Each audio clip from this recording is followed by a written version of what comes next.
Technology is all around us. It powers every waking moment of our lives and is essential in making a modern world run. Welcome to Screens Between Us.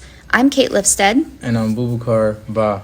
Today, we will explore how the very technology that is meant to keep us engaged with the world has actually separated us from our natural environment and promoted an inward, self-serving gaze.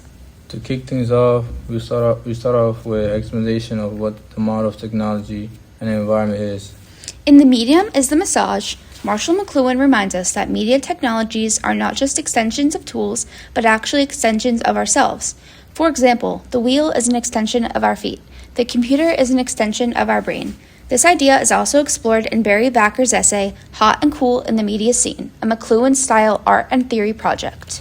Yes, Kate, Vacker does explore the idea in that one of my favorite quotes from the essay is each media technology extends our sense and retrieve something previously lost. I love that quote. And one of my favorite examples from the essay is the idea of black mirrors that he brings up. The concept of black mirrors, screens that reflect back to us and which we use to tell stories, gaze at ourselves, foretell the future, have been around for thousands of years, starting with polished obsidian rock. In a way, our smartphones are just modern versions of that obsidian rock that served the same purpose for our ancestors. Excellent insight, Kate. However, I have to point out that obsidian is natural, coming from the earth. Technology has replaced our natural environment, and we are now surrounded by an environment that operates on and is fully dependent on technology. That's right, Bubakar. Just as fish don't see the water they swim in, humans rarely see the technological environments that surround them and shape their lives. We're surrounded by media, yet blind to its influence. As McLuhan said on live television in the 1960s, everybody has become porous. The light and the message go right through us. And this replacement of our natural environment by technology can negatively impact our society, and already has. We haven't already seen a reduction in exercise. That's true. And along with that, this has led to the introduction of the global village, a term coined by McLuhan. The idea of the global village posits that the entire world has become interconnected due to the rise of media technologies as if people were connected face-to-face in a village. Yes, Kate. And as explored by Barry Vacker, there are layers of media, ways of seeing the world and our environment, and are shaped by either an inward or outward gaze.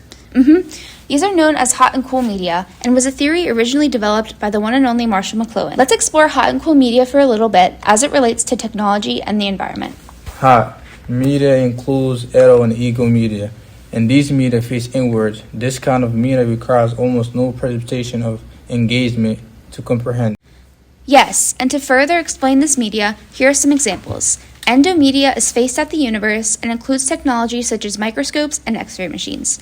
Ego media is focused on humanity and socio-cultural activities and includes technologies like smartphones and televisions. Hot media contributes to global warming and can be seen as a contributor to the growing friction and divide between people. Getting into cool media includes eco and exo media, and these face outwards towards the environment. Eco media looks down into Earth's surface and the various landscapes, architecture, oceans, etc. Exo media looks away from our planet towards space, having the furthest reach into the vast universe. That's a great explanation, Bubakar. To provide some examples of those, an example of eco-media technology are satellites. Exo-media includes technology such as telescopes. The main difference between hot and cool media is that cool media requires more sensory engagement from the user. This media expands awareness and shifts our gaze to what is beyond, promoting less friction and more understanding. Great example.